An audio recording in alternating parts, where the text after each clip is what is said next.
Everyone lives life in their own little world. It starts out small, barren, and claustrophobic. But as you live life and have new experiences, it starts to grow.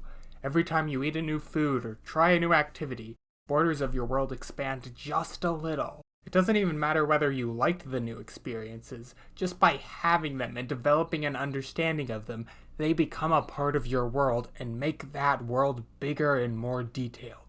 Eventually, as you get to know and befriend other people, they become a part of your world too, and you become a part of theirs. And when you share your world with other people, they can help it grow by showing you new experiences that you never would have tried on your own. Before you know it, your world becomes so much bigger and better than you could have ever imagined it would be. But if you don't seek out new experiences, refuse to meet new people, your world will never get better. It will stay small, barren, claustrophobic, and miserable for as long as you live, while the joys of life pass you by, within reach, but never being accessed. This little shit is Neku Sakuraba, the protagonist of the JRPG The World Ends With You, and the biggest asshole on Earth, who you play as in his never-ending quest to piss off everyone who's ever been nice to him. Okay, admittedly, that's a bit of an exaggeration, because there is one person in the game who is a bigger asshole than Neku, and pissing off all of the people who try to be friendly to him isn't his goal, it's just a happy side effect. He's also an excellent deconstruction of the typical emo, edgy anime boy archetype, and a perfect example of how to get people to empathize with unlikable characters, and honestly, a heartbreaking depiction of the human ability to change and learn to become a better person. The World Ends With You is a lot of things. A stylized, action-packed adventure, a depiction of interesting characters struggling with their own identities, and even a meditation on the value of life. But it is first and foremost a story about Neku Sakuraba and his journey of self-improvement and understanding as he grows from a miserable stain on human life to a genuinely kind person capable of even being a hero. You wake up in the middle of a crosswalk. People have just started crossing, but none of them seem to notice you. You're holding a strange pin you've never seen before in your hand. As you touch it, you realize you can hear voices in your head. You try to focus on them and realize you aren't just hearing voices. You're hearing people's thoughts. Then you get a strange text message telling you to go somewhere within 60 minutes or you'll be erased. You do what any sensible person would and delete it, assuming it's spam, but it stays in your phone. As you're wondering about that, you suddenly feel a sharp pain in your hand, and when you look down, you realize a timer has been burned into your flesh and is now counting down 60 minutes. And to make matters worse, as you're still trying to process all of this, you're attacked by strange monsters, and you quickly realize there's nothing you could do to defend yourself from them. So you call out for help, but no one reacts. You're running for your life in the middle of a packed street, but as far as anyone else is concerned, you don't exist. Your mortal peril matters less than a sip of coffee to them. So you run, desperately trying to escape death. This is the game's cold open, and it is absolutely brilliant in so many ways. It's complete chaos, throwing so many things at you that are completely beyond your understanding, at least for now, and since the game hasn't had much of a chance to distinguish Neku as a character from you as the player yet, it feels like you're actually the victim of all of this chaos. Like the world exists and is fully detailed, but its scope is so far beyond your experiences that when you're thrown into it with no prior knowledge, it feels like you're about to be torn to shreds by all of these forces that don't even know or care about you. You were in the wrong place at the wrong time, and you're about to die for it. The game also wastes no time setting up its main thematic conflict. The one thing you do know about Neku at this point, thanks to the opening cutscene that came right before this, is that he doesn't like people and wants to separate himself from everyone else. But the complete disregard he's shown by everyone else shows the dangers of this. When you separate yourself from everyone else, when you refuse to be there for them or help them overcome their hardships, you'll have to face yours alone. You will struggle alone, you will fail alone, and you will die alone. But you don't even have time to consider that, because the onslaught of forces beyond your understanding continues. First, your perspective is pulled away from Neku's, in the first step of separating who he is and who you are, to witness a conversation between two strange figures. They throw around a lot of terms you don't understand yet, like player, game, and points, which give you some hints to what everything might mean, and the way they talk like coworkers and how they treat what they're doing like a mixture of a job and some sick, perverted game implies that they have some control over the situation, but they aren't quite the ones in charge. Then you're thrust back into Neku's perspective, as you're forced to watch the monsters you were running from attack people and make them just disappear. But in the middle of this, a girl, seemingly as panicked as you, approaches you and throws out some nonsense words about making a pact, and in a moment of desperation, Neku accepts. And then, after some magic lights, the girl gives you a pin, and you're finally able to fight off the monsters. For the first time in the entire game, something that probably only took about 10 minutes but felt so much longer, you get a chance to calm down. You get to learn that the girl's name is Shiki, and the monsters you were fighting are called Noise, and now that the two of you have formed a pact, not only can you fight them off, but they won't actively seek you out and try to kill you. You also find out that you're entangled in something called the Reaper's Game, and it lasts for 7 days. It's also here when you finally get a sense for who Neku is as a character, and as I mentioned before, he's a complete asshole, but the game tells you this in a pretty interesting way. You see, the dialogue in The World Ends With You is laid out less like a traditional RPG where there's just a text box at the bottom of the screen that has a character's name at the top to indicate who is saying what, and more like a comic book. Characters have dialogue balloons pointed to them, which makes conversations a lot more fun to read through. Once you click to go to the next balloon, the previous one physically moves up the screen, which manages to imbue motion into dialogue scenes and give them a lot more energy. The most recent balloons also stay on screen, which is both very helpful in case you accidentally hit A before finishing reading one sentence, since you can still read it. It makes things feel like a real conversation, where things most recently said are still on your mind, you just aren't focusing on them as much as what you or whoever's talking is currently saying. Dialogue is also imbued with a lot more emotion than normal, because there is full character art for every character participating in the conversation, which can switch between a few pre-drawn profiles based on the character's emotional state, than just the dialogue, or even just headshots, would, since the artist can use every character's full body to demonstrate how they're feeling, allowing for both more engaging art and more effective communication of how the characters feel.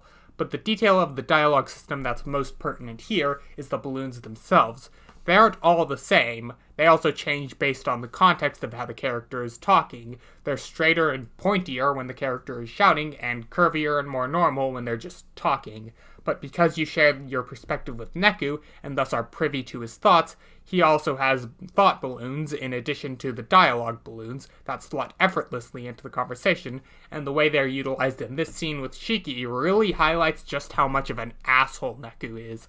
Once he's gotten a bit of information out of Shiki, he just starts completely ignoring her and talking to himself.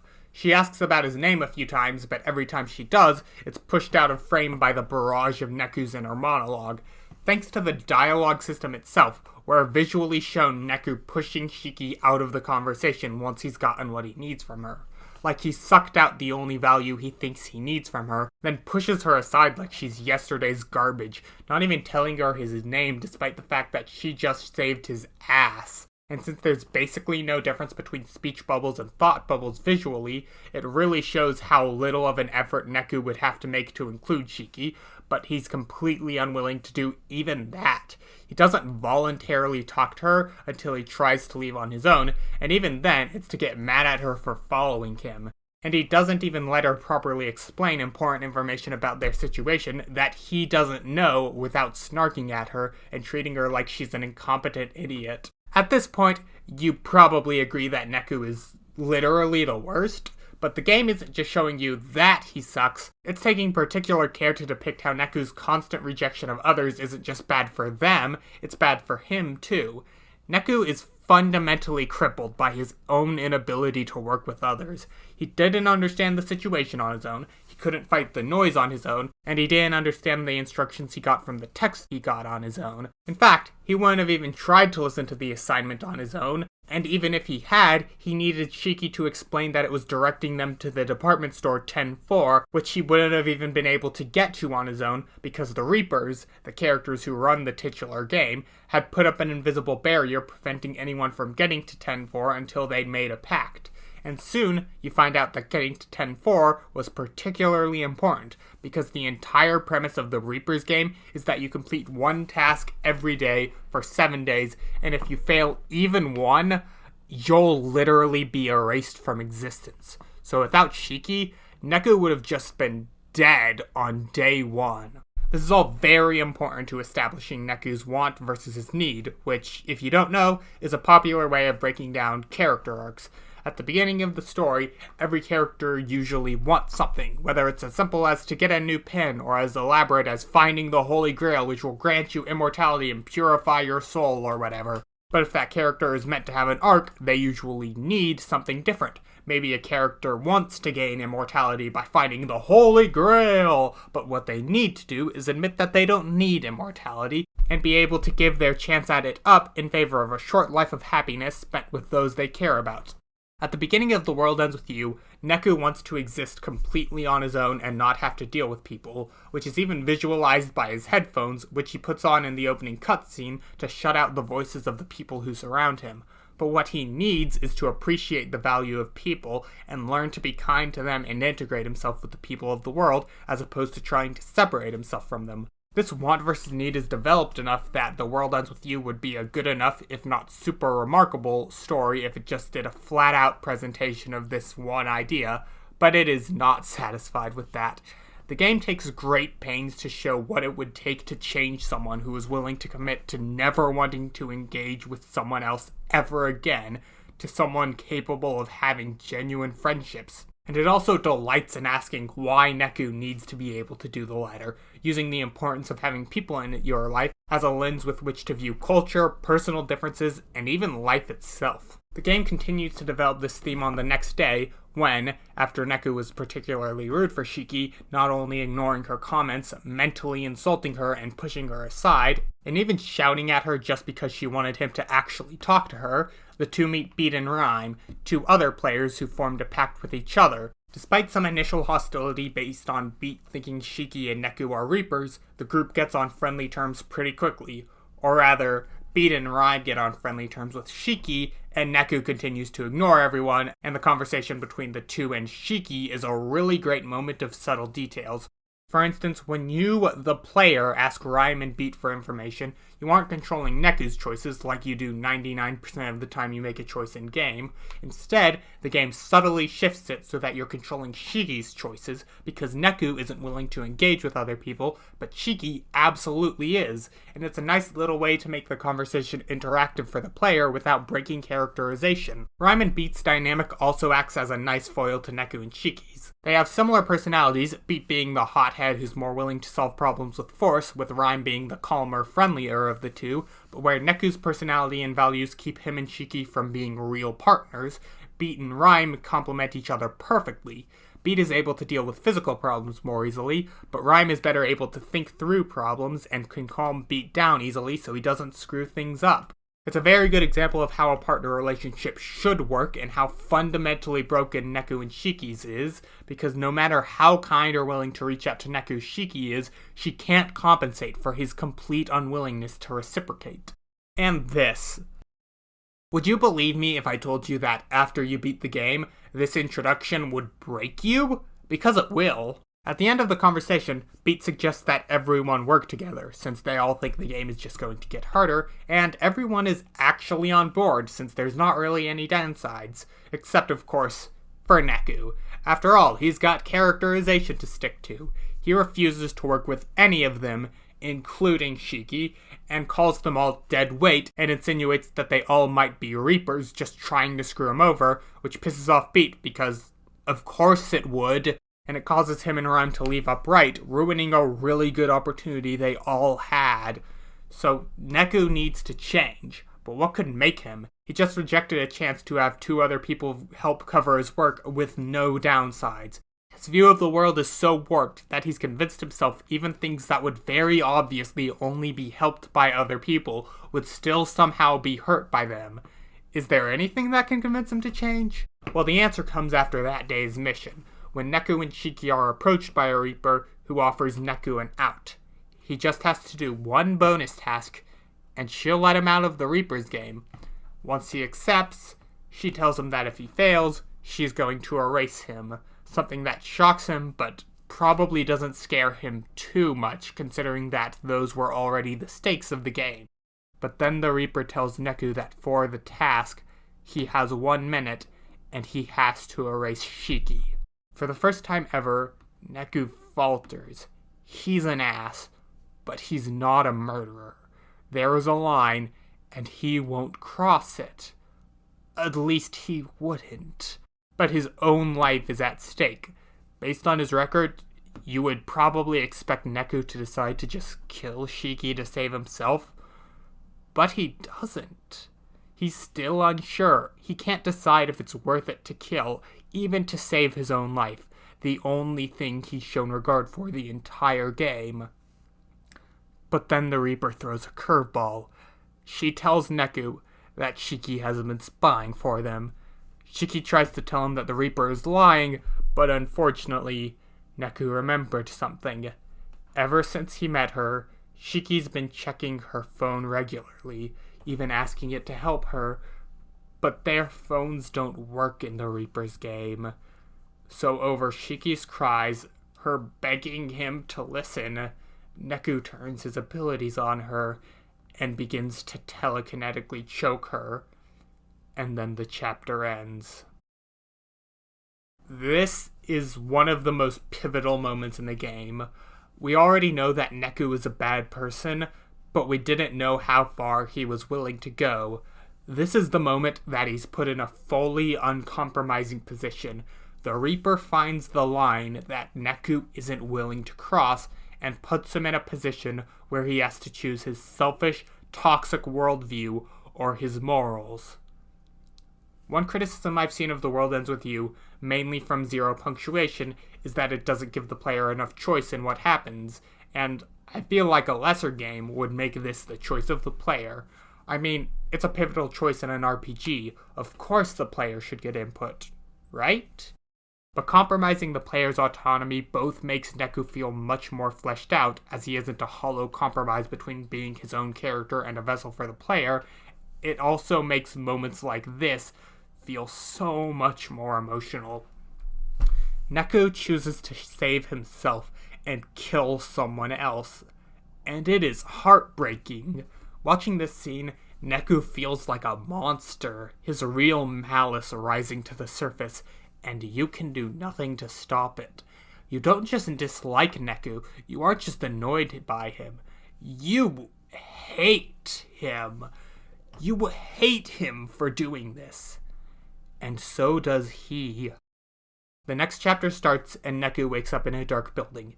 He tries to get his bearings, and then his mind immediately goes to Shiki, before he remembers what he did. And the expression on his face, his word choice, and his thought balloons, it makes it clear that he hates himself for what he did just as much as you do. But as Neku tries to leave, he runs into someone. It's Shiki? She's not dead? You ask yourself as the game flashes back to the day before. Neku was trying to erase Shiki, but was stopped by a man named Mr. Hanakoma, who calls out the Reaper for breaking the rules for trying to trick Neku into erasing his own partner. Hanakoma is sort of a guardian figure who isn't a player or a Reaper, but is still aware of the game and its rules and makes sure no one tries to break them. He's also the first person to successfully talk sense into Neku, when he tries to say that the Reaper tricked us, a subtle way to not have to fully deal with the consequences of his actions, pretend to screw up was a group effort, and feed into his narrative about how other people are what's weighing him down. Hanakoma calls him out, reminds him that none of it was Shiki's fault. It also turns out that the reason Shiki was looking at her phone all the time is because she has a picture of herself and her best friend, Eri, on it. For the first time ever, someone has made Neku confront his own actions, and even got him to apologize to Shiki. and even open up about how he doesn't even understand himself because he has amnesia and can't remember a single thing before waking up in the crosswalk on day 1. Finally, Hanakoma gives the two of them a pin and the advice, trust your partner. It's the only way to stay alive. And Neku, having been forced to do the worst thing he's ever done and confront how bad of a person he really is, actually listens. He may not be fully willing to give up his loner philosophy, but he's finally recognized that he needs to change and is willing to try. So, I'd like to shift gears a minute to talk about the game's combat system. I know it might be kind of weird to suddenly explain it on day 3 of 21? I am going to have to speed this up or we'll be here for the next 5 hours. But anyways, the way the combat works is that you can use a wide, and I mean wide in the sense that the ocean is wide, array of pins, each with their own ability. You can equip Neku with between 1 and 6 pins depending on your current maximum, and you're able to mix and match abilities until you find a loadout you like. You're also provided with a pin that's constantly equipped that allows you to call your partner to help in the fight. And if you and your partner trade off hitting a single enemy, that's called a cross combo, and it not only temporarily stuns the enemies it hits, it charges up the pin Hanakoma gave you, which is basically an ultimate attack that both Neku and his partner contribute to. Or rather, that's how it works in the version of the game I played. You see, I'm showing footage from the final remix, but as I understand, the original version on the DS was built to take advantage of the system's unique capabilities. Instead of taking place on one screen, you control Neku on the bottom screen, while simultaneously controlling his partner on the top screen, mirroring the game's themes of human connection. You can't really play the game with just one person. It's possible to put your partner on auto battle, but the game is much better and you'll be able to get through battles much more effectively if you learn to control them both simultaneously. Learning to connect with people helps you play the game. And you may be able to see the issues that would form from moving this game to the Switch, a console with one screen, but in addition, all of Neku's attacks were based on using the stylus on a touchscreen, two things that the Switch does not have, and as a result his attacks are mapped to pointer controls. If you've heard one thing about the version of the game, it's probably criticism of the controls, and I will defend some of it here. While I do think the system is poorly suited to the Switch, and also any system that isn't the DS, it doesn't hurt to play, which seems like a low bar to cross, but you would be surprised how many people have said things like that. The gameplay is hitting A and moving the controller around. It isn't that bad, but admittedly, it feels like an incomplete product. Like people had a lot of great ideas, but didn't quite have the time to make them into a cohesive whole. But there is a very simple way to make the gameplay much better, and it's fully built into the game, using co-op mode. You see, Neku only requires one Joy-Con to control, so you can turn on co-op mode and use the other Joy-Con to control his partner, and basically play co-op with yourself. It manages to recreate the original DS's sense of disorienting chaos that comes with trying to play as two people at once, that gradually allows you to play much more effectively and enriches the experience.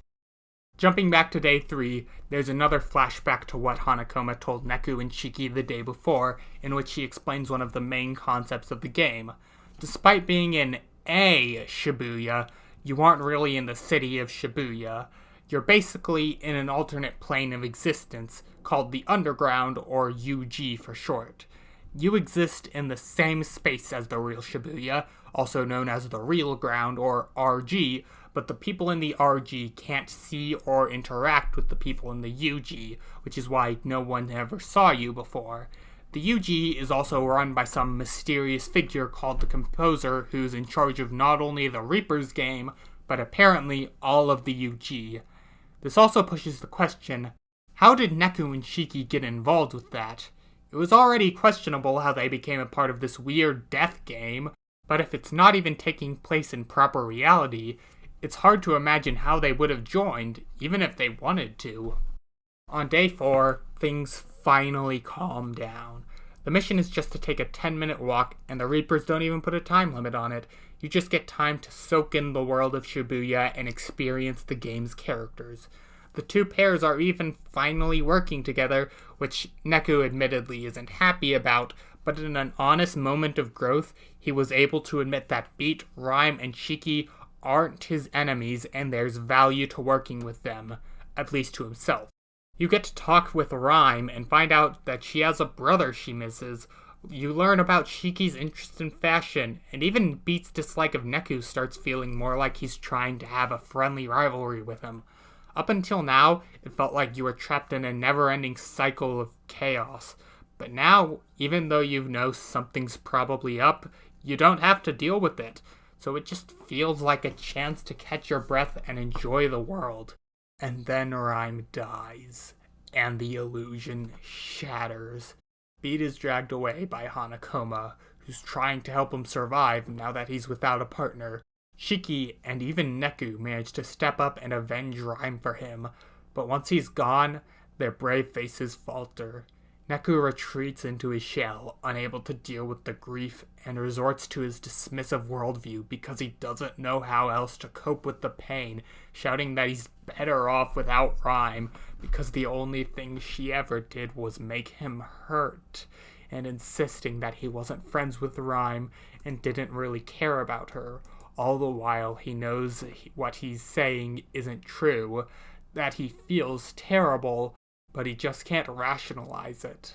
He even ends up lashing out at Shiki, saying he cares about her less than anyone else, refusing to help her through their shared grief and instead putting her through more unneeded pain. And in response, she tells him that he's no better than the Reapers are. Rhyme's death is such a strong moment because it's genuinely, completely out of the blue. She wasn't some rando constantly talking about how much she'd love to escape the game. She was Rhyme. She was a nice person, but she had her own struggles, and we were just getting to know her when we lost her. And from a meta perspective, it's hard to imagine Rhyme even could die. She was on the box and all the promo art. You thought she was supposed to be a main character, and she's just gone? How? It feels like it has to be a fake out, like it was for Shiki. But there are no cutaways, nothing that makes you lose focus, no plausible deniability.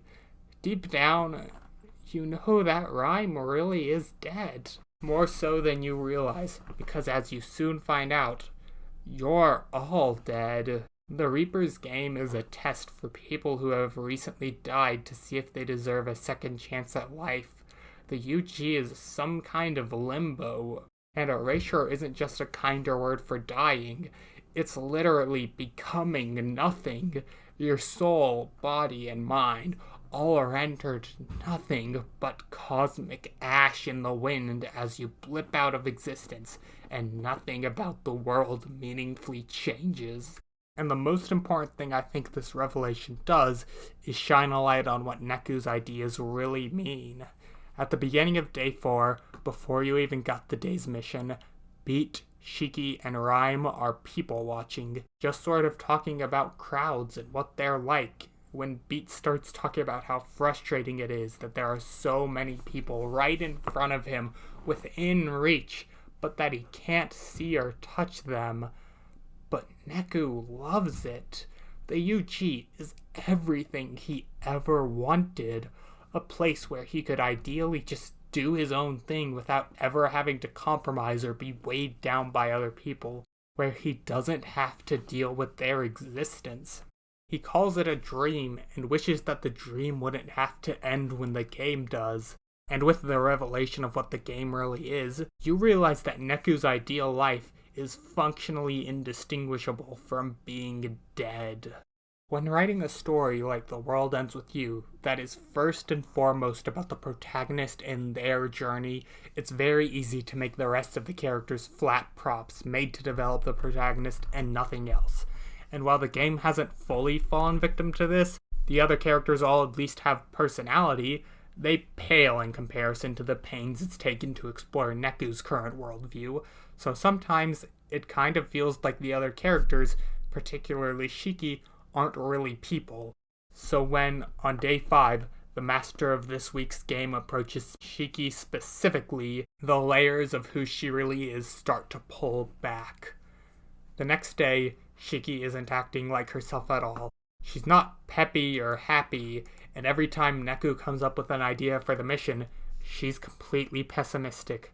The structure of dialogue itself even shifts. Previously, Shiki did a lot of talking, with Neku providing a few empty responses and then thinking to himself. But now, Shiki barely talks, so you're only left with Neku's small contributions. And it really feels like someone's taken a knife to the game and cut out something very important. It feels like you're not really talking to Shiki at all. And then she runs off in the middle of the mission.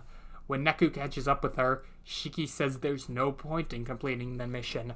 There's not even a point in trying to come back to life. She starts really opening up about herself to Neku, telling him what she dislikes about who she is, what she wants to change, but some of it doesn't quite make sense. But then Neku sees someone in the crowd. He sees Shiki. But it's not her.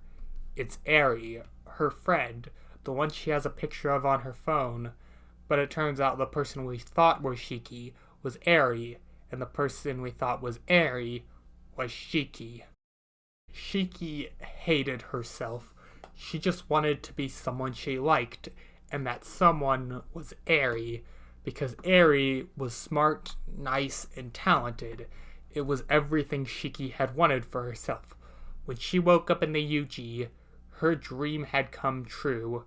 She looked like Eri, and beyond just looking like Eri, she tried to really be her, to act like Eri was, to be the kind of person that Eri is. But she couldn't. I think everyone goes through a phase in their life where they aren't happy with something about themselves, whether it's who they are or what they can do. They just want to be someone better. Shiki thought she was able to do just that when she was going through that exact phase, but it was hollow. She had to realize that looking and acting like someone else didn't change anything, because her envy was really selfishness. She hadn't wanted to be Eri. She had wanted what Eri had for herself. So her body was taken by the Reapers as her entry fee for the game. She had her dreams ripped out of her hands in the worst possible way.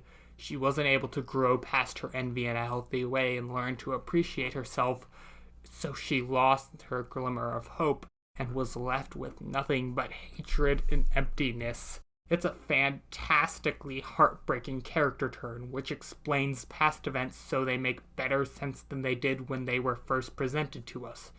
For most of the game so far, Shiki was basically written in a way mainly designed to keep the story moving without causing too much friction with Neku and being able and willing to help him out. But because Neku's such an asshole, most people would never put up with his shit.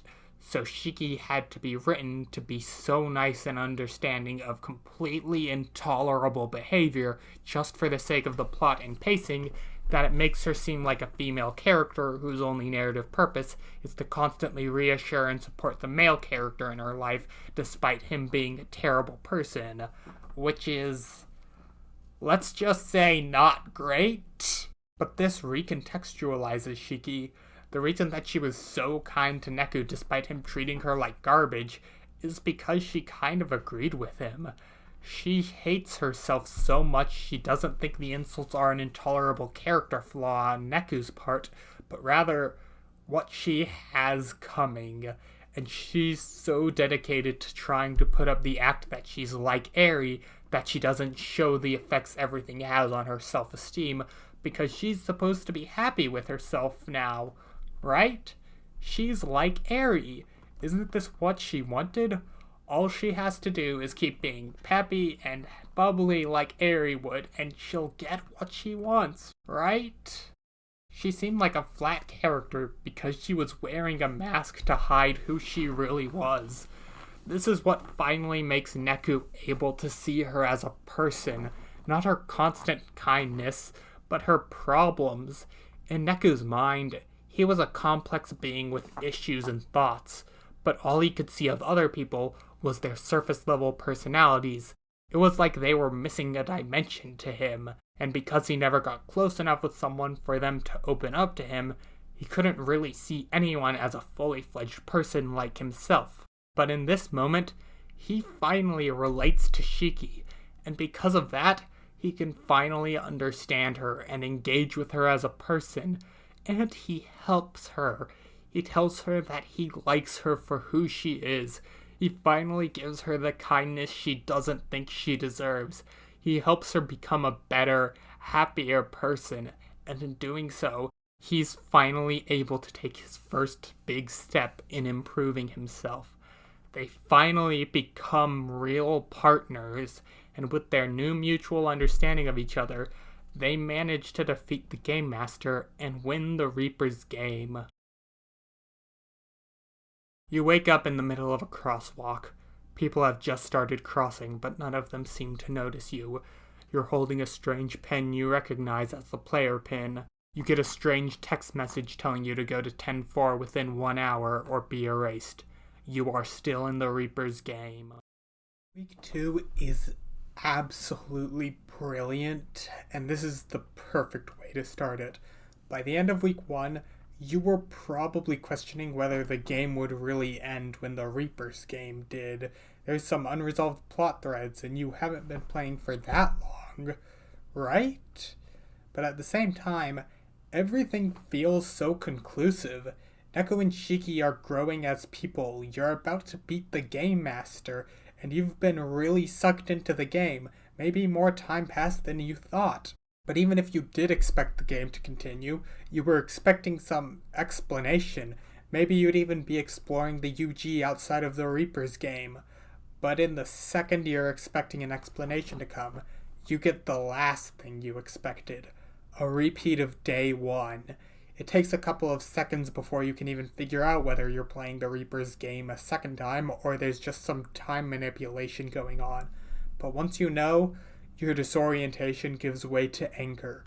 You just played an entire week of the Reaper's game.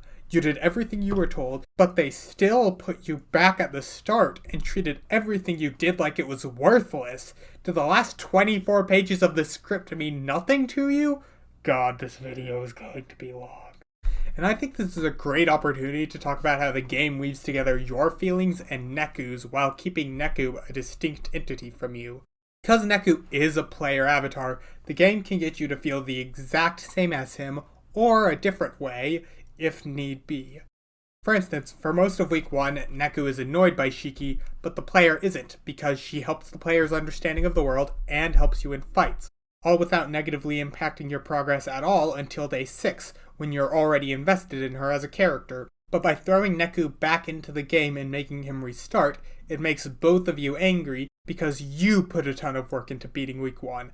You fought noise, you completed missions, but you're being treated like that meant nothing. You feel the same anger as Neku, and it's only going to develop further from here. There's a flashback to what happened after you won the first game. You learn that Beat has chosen to become a Reaper, and that Shiki is allowed to return to life. But Neku isn't. He can, however, play the game again for another chance to be brought back to life. After he and Shiki say their goodbyes, Neku's given his memory back. When entering the game, everyone has to give up what they valued most as their entry fee, though they can get it back if they win, and Neku's was his memory. However, he still can't remember how he died. Then he panics. He assumes that since he's entering the game again, he'll just lose his memories again. But he's wrong. This time, his entry fee is Shiki. And as infuriating as this is, the Reapers cheated you both out of resurrection. It focuses your anger. You're even more determined to win, because you know that Shiki's fate rests in your hands, as well as Neku's. Week 2 is a very different experience in a lot of ways. Most of Week 1's plot revolved around the absolute chaos going on around you and the fact that you don't know anything about it. There were questions upon questions about the game that were gradually answered, but now that you've beat the game once, you understand how it works, and you don't really have to ask questions.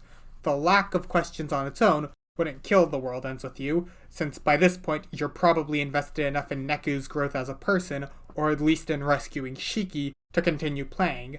but it would still feel weird jumping from a game drowning in mysteries to one where you just sort of know all the answers. So instead, the game introduces one big new question that's much more compelling than any single question from Week 1 was, but still lightens the amount of questions there are and builds off of what you learned in Week 1.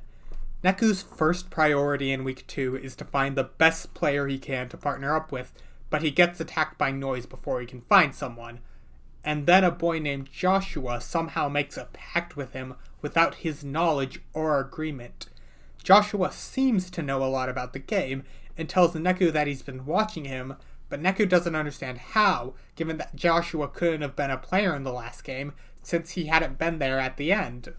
The player pin, aside from just making someone a player, allows players to read people's thoughts, but it doesn't work on other players or Reapers.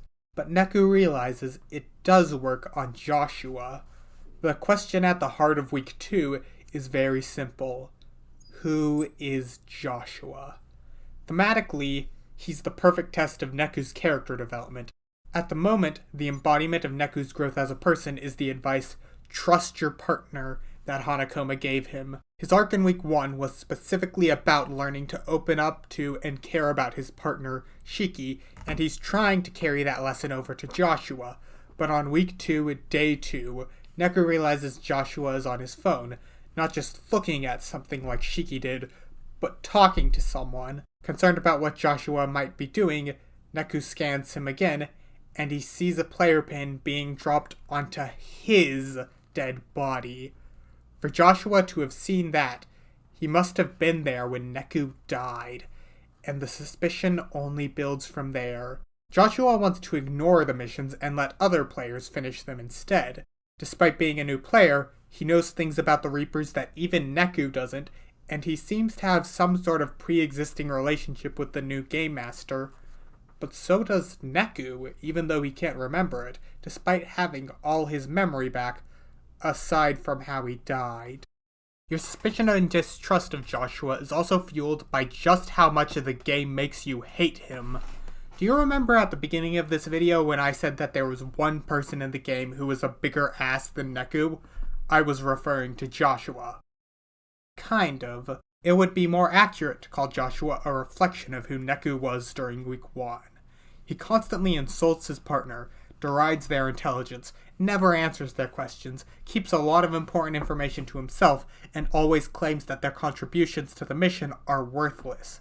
His partner, on the other hand, just has to put up with it, because without him, they won't survive the game and get another shot at life. I don't need to change a single word of that paragraph to make it fit Week 1 Neku. For all you know, I wrote it about Week 1 Neku, and it just so happens to apply to Joshua. We hate Joshua because he's an ass, yes, but we also hate him because at this point, we empathize with Neku. We believe he's becoming a better person and want to see him keep improving, but Joshua is a constant reminder of who he was, asking us, do you really think Neku's a good person? Do you think someone like me can be redeemed just because he made a friend? And he's not. Neku still isn't a good person. Not yet. But the way he's becoming better is by trusting people, especially his partner.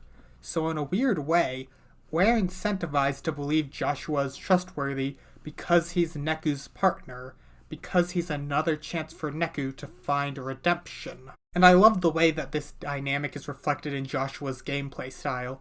When you were playing with Shiki, you weren't good at playing the game, and it was very difficult to get used to combat, but Shiki's moveset was pretty simple and easy to pull off, like how Shiki herself was very willing to work with Neku from the start.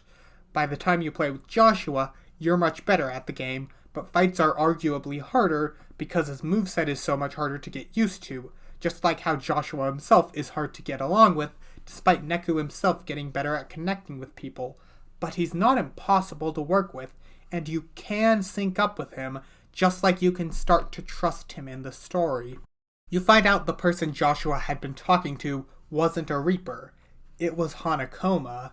The two had apparently been friends for a while, and it turns out the reason Joshua could talk on his phone was because Hanakoma had upgraded it, and then he further upgrades both Joshua and Neku's phones, and this reassures you and Neku both.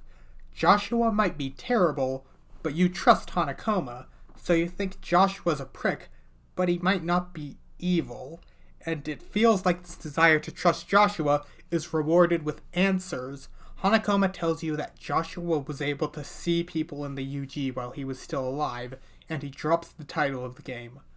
The world ends with you. This line absolutely breaks me.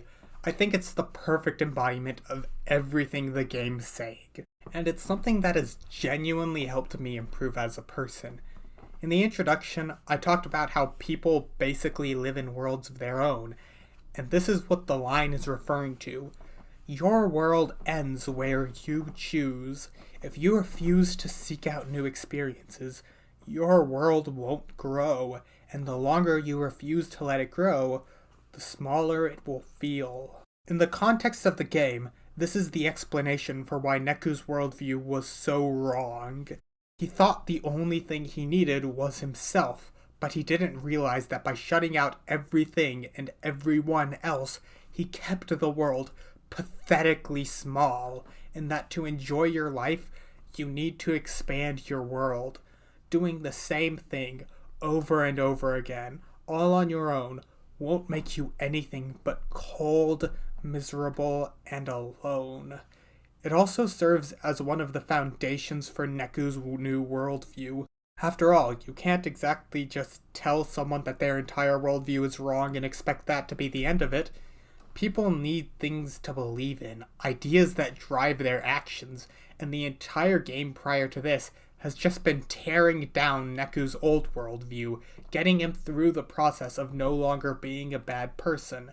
It doesn't really help him figure out what views and morals are good, it just tells him that the ones he had were bad. But this is when the game starts showing Neku the way to become a good person. And beyond that, this line means so much to me on a personal level. When I first played this game, I related to Neku, not in the sense that I hated friendship or refused to be around other people. I'd actually grown out of my emo phase by then and had managed to make some real friends. But just like him, I was unwilling to try new experiences. I would only ever stick to what I already liked and dismiss anything else. I didn't want to leave my little bubble. But when I first read those words, I felt like someone had written them specifically for me. I genuinely needed to take some time to think about how I lived my life, and I realized that I did need to expand my world. I'd like to tell you that 3 years later, I've successfully grown my world as much as I possibly could have in that time, that I'm infinitely more experienced and complete than I was when I first played The World Ends With You. But I'm not. I still have trouble getting over myself and just doing things that I know would make me a more well-rounded person.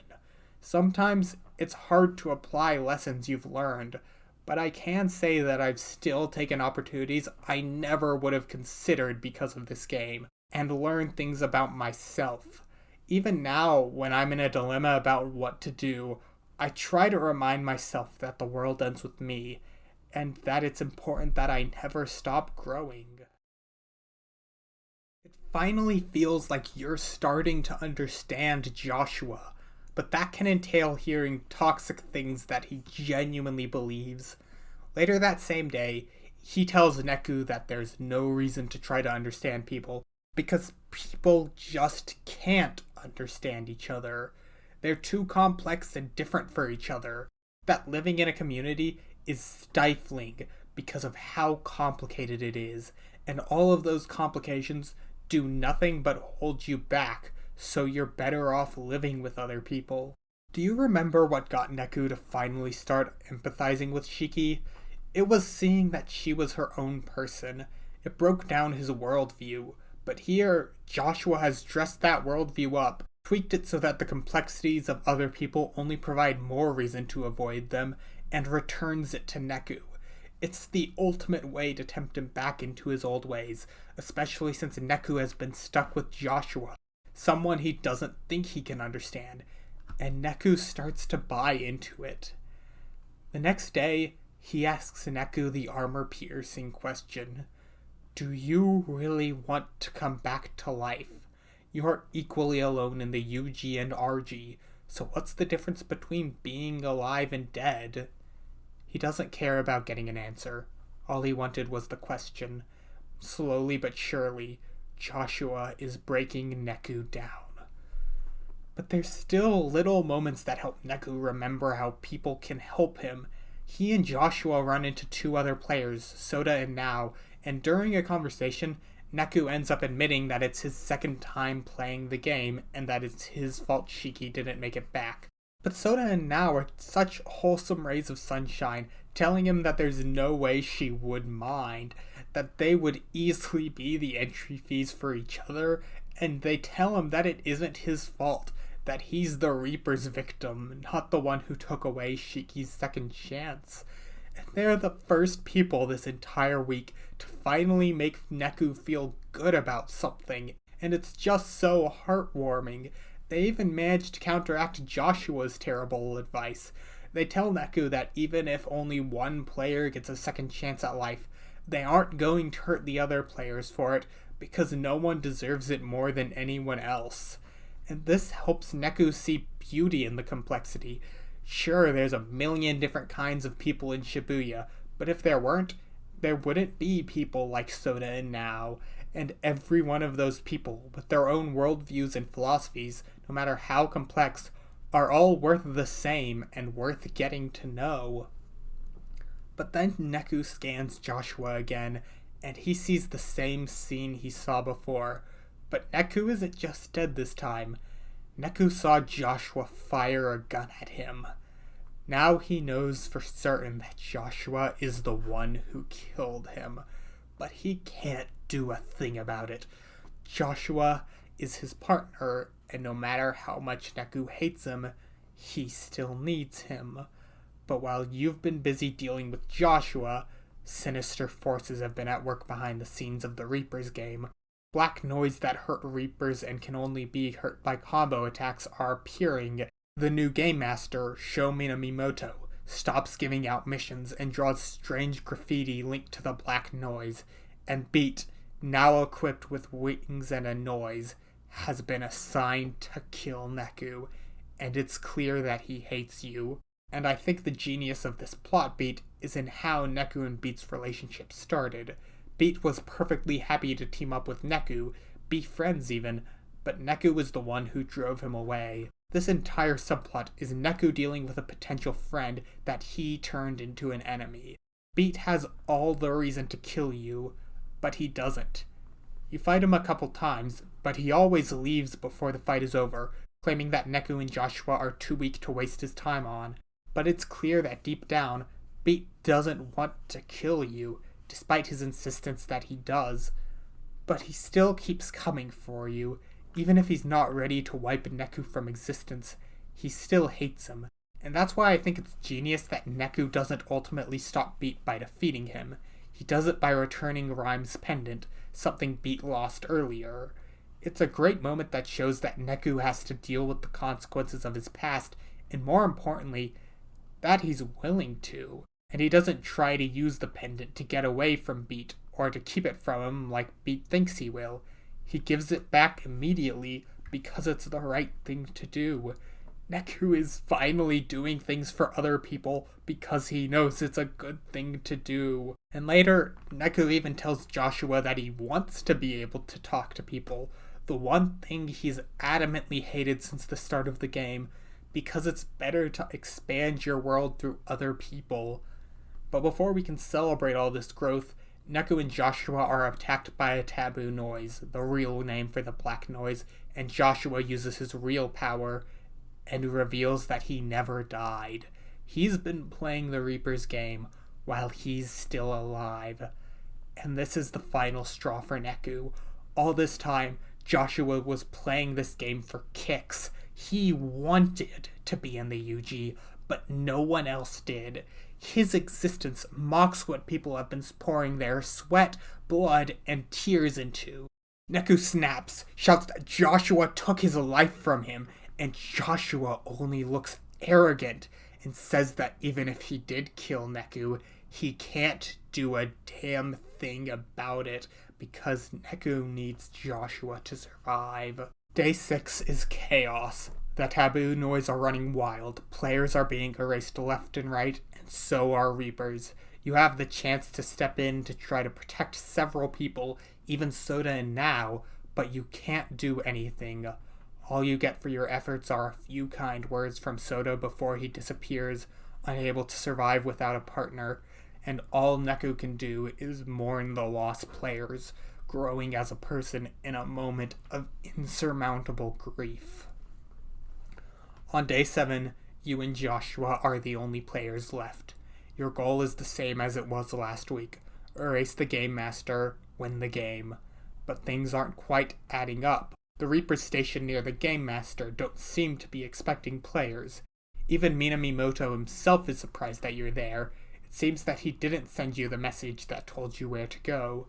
But when you confront him, Neku sees the memories of when he was killed one last time and realizes that Joshua didn't shoot him. He was trying to shoot the person standing behind him. Sho Minamimoto, the Game Master, is your killer, and after a desperate fight, it seems like you've defeated him, but then he blows himself up. You're all going to die, but Joshua shields you, his last words being, "Give up on the world, and you give up on yourself." A genuine endorsement of the advice changing Neku as he dies. You've lost Joshua, and you never got to apologize to him, never got to make up, never got to really be friends with him. But one thing is for certain. He was your partner, first and foremost, and you regret not trusting him like Hanakoma told you to. Now he's dead, but in his sacrifice, you've won the game. You wake up in the middle of a crosswalk. People have just started crossing, but none of them seem to notice you. You're holding a strange pin you recognize as the player pin. You get a strange text message telling you to go to 10-4 within 1 hour or be erased. You are still in the Reaper's game.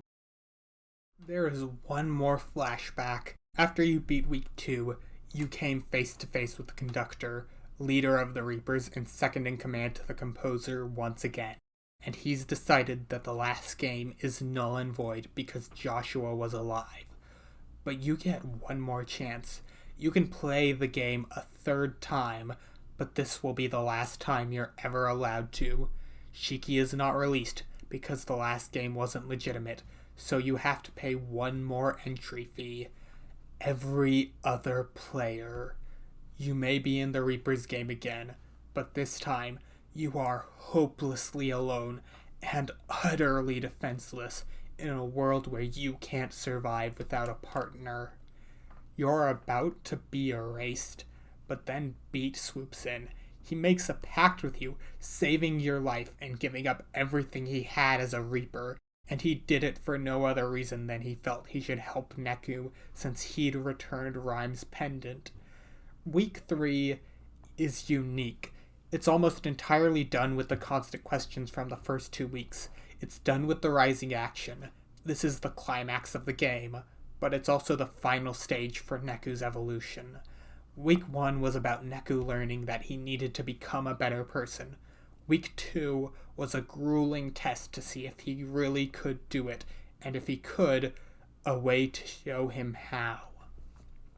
Week 3 is about Neku putting what he's learned into practice, and I think this is all perfectly reflected in the partners you have each week. Shiki was a limitless bundle of optimism and pep with serious issues underneath. She really highlighted how bad Neku was, while also being a person who could motivate him to change. Joshua was a refinement of everything Neku had been in week 1, simultaneously tempting Neku to return to his old ways and trying to push him back into them. But in the end, he turned out to be someone willing to sacrifice himself for Neku, validating all the advice Neku had received. Beat is more or less just a guy, a hot-headed guy with a fleshed-out personality, but a guy nonetheless. He's not going to constantly push against Neku, but he's not good at reaching out to him either, and he's shown that he's not just willing to take Neku's crap like Shiki and Joshua. Neku has to be the one to be the friend, to be the helping hand in this situation. Something else I want to talk about is the entry fee system and how brilliant it is. Because your entry fee is what you value most, it inherently requires that the characters be multifaceted. It gives us a chance to see what really makes them tick and opens up all their emotional baggage for us to see. But it's also a great marker for Neku's character development. At the beginning of week 1, the thing he valued most, and honestly the only thing he valued at all, was himself, so he lost his memories, the things that made him, him. At the beginning of week 2, he'd learned how to care about someone else, so he'd lost her. And now that he's finally managed to understand and care about people as a whole, not just one individual he can empathize with, he loses every other player. In addition, it's an incredibly strong punch in the gut for us, and gives us all the reason we need to hate the Reapers. Throughout week 2, Joshua was trying to track down the composer so that he could take over the UG. The two of you may not have been able to succeed in that task, but Neku and Joshua were able to find his location, which forms the basis of your goal for week 3. Find the composer, take him down, overthrow the game, make Beat the new composer, and finally come back to life with your friends. And the fact that you wouldn't have this chance at all without Joshua feels like his final gift. As Neku and Beat are getting ready, the Reapers are making their moves. Each one of them has been given a pin that boosts their power, and the UG is now on high alert, giving every Reaper the right to attack Neku and Beat. On day 2, the final game master, Konishi, the right hand of the conductor, making her the third highest authority in the UG, approaches the two and explains the rules of the new game. There is only one mission for the entire week: find and defeat her. She also reveals that because Beat hasn't erased any players, he hasn't gained any points, the thing that determines a Reaper's lifespan, and thus, he only has 5 more days to live, with 6 left in the game. Then she claims the noise that was perched on Beat's shoulder as an entry fee, and disappears. The entire plan changes. The two have to defeat Konishi before going after the composer, because that noise was Rhyme. In week 1, after Rhyme died, Hanakoma basically managed to collect her soul and turn it into a pin that Beat could make a pact with to survive, but Beat couldn't use the pin, and after confronting some Reapers, he realized that if he joined them, he could summon a noise out of that pin. In some small way, he could get Rhyme back. And the reason he wants to be the composer is so that he can try to bring her back to life. So Beat formally asks Neku for help, and I really love Neku's response. He calls Beat an ass for acting like he would mind helping. It's this great way of blending his personality with his new values because, well, personality doesn't change that easily. Neku's still an abrasive, direct person, but he cares about his friends and expresses that in a way that actually helps Beat out.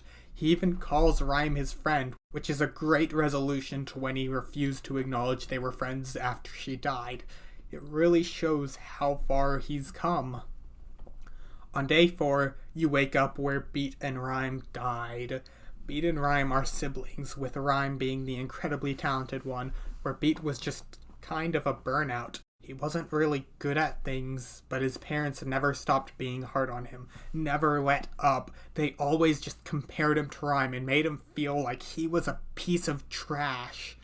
So he just tried to make them give up on him, and once they had, he ended up giving up on himself. He didn't think his life was worth a thing, but Rhyme did. He tried to push her away, but she was the only one who cared about him, the only one who believed in him until the very end.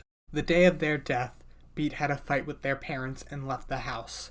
When Rhyme tried to follow him, a car came out of nowhere. He tried to protect her, but they both lost their lives, and Beat blamed himself. When the two woke up in the UG, Rhyme had forgotten who Beat was. And to make matters worse, she seemed to lose all of her drive and ambition. She forgot that she had a reason to live. So Beat tried to be for her what she had been for him, the person who never gave up on her, the one she could look up to and could motivate her. He lied about himself and his own goals, hoping it would help her regain hers. But she was erased by the shark noise, and he could only blame himself. He literally says that he tricked her into thinking he was someone worth dying for. But even if she may never remember him, he is absolutely determined to bring her back to life, to give her back what he thinks he stole. And Neku is the one who finally helps him see the worth in himself. Neku tells Beat that he didn't have to care about the results, that Rhyme wouldn't want him wasting energy on regrets, and that he was lucky Beat existed, because without Beat, he wouldn't have had a chance in this game. Soon, you become unable to scan people, and you realize everyone's wearing a red pin. Its rising popularity in the RG has been a background detail in the plot, but now it seems like they're blocking your ability to scan people. From now on, when you're attacked by the Reapers, they all say the same thing. To right the countless wrongs of our day, we shine this true light of redemption, that this place may become as paradise. What a wonderful world such would be. And then it's not just the Reapers. The people say nothing but the same phrase with their eyes glowing red. The red pins have stripped people of their free will and free thought, making them nothing but zombies, spouting the same rhetoric. The World Ends With You is not a game about the apocalypse, but it also somehow is. According to the game's titular metaphor, your personal world can only grow by meeting new people, by understanding their unique personalities and worldviews.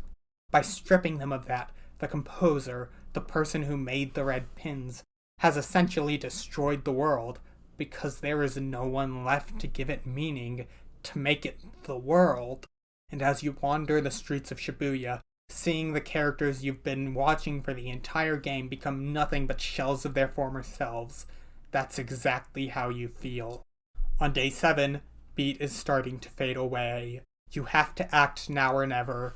In the Shibuya River, you find and defeat Konishi and retrieve Rhyme, and you even find Shiki, seemingly released by your victory in the game. But nothing else happens. You don't return to life, you aren't even summoned to the place where you were at the end of weeks 1 and 2. At this point, the game is null and void. Overthrowing the composer really is your only choice, but you were expecting that. So the three of you go to fight the conductor, the only thing standing between you and the composer. And he takes control of Shiki. She had a red pin, and the only thing that could protect you from them was the player pin, which she doesn't have anymore. So, once you've taken down the conductor, you try to destroy her pin, but in doing so, Beat is knocked out by a hit from Shiki, who falls unconscious once her pin is destroyed. For the first time since the beginning of the game, Neku is completely alone, and he has to accept this before entering the composer's room. And when he gets there, he finds out that the composer is gone. The conductor enters and reveals that the composer hasn't even been in the UG since before the entire video game started. He has been using the composer's name as justification, and he is the one responsible for the red pins and mind controlling everyone, because he's like Neku was. He doesn't understand people.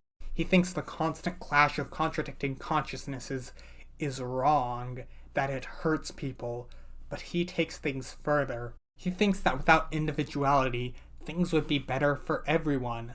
But Neku finally understands things better, that the conductor's version of the world isn't really the world, that you need to meet other people, to change, because the world ends with you, and if you don't expand it, you'll miss the best parts of life, and his experiences prove that Shibuya needs to exist as it currently is. The conductor asks Neku if he likes people.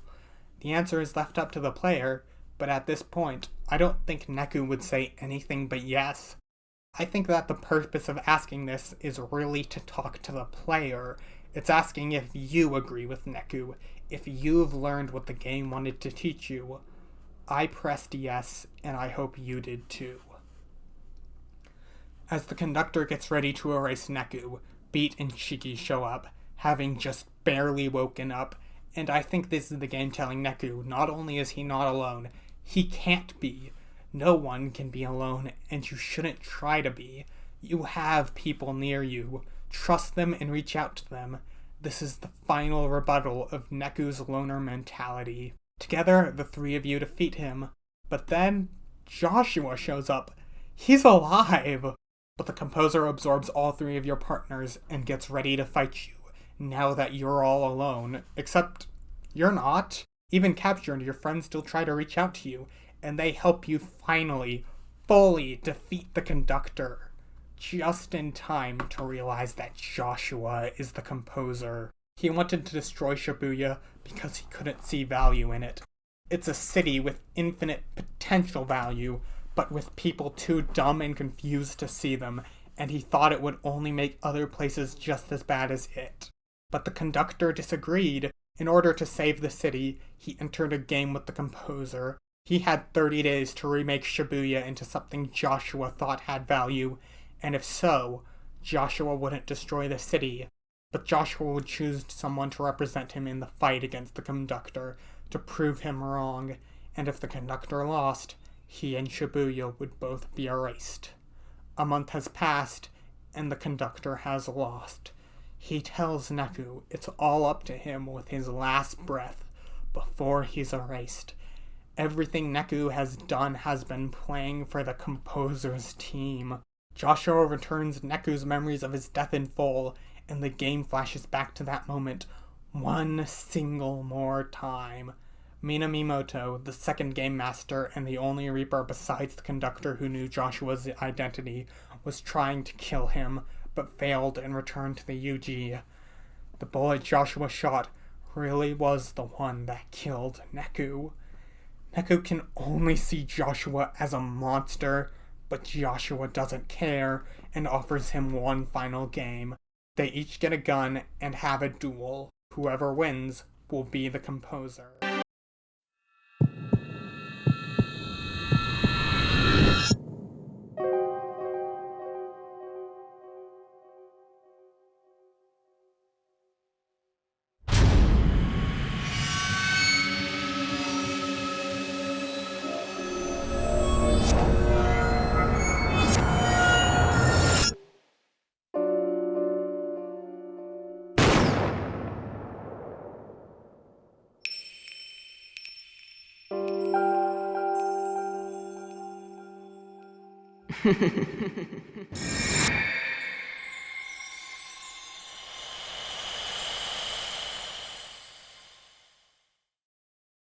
It's 1 week later, and, well, I think Neku says it best. Same streets. Same crowds, too. Yeah. Shibuya hasn't changed a bit.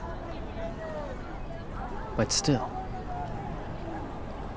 I don't think I can forgive you yet. You don't see it, but those few weeks were very hard for me. Learning to trust people. Having that trust broken.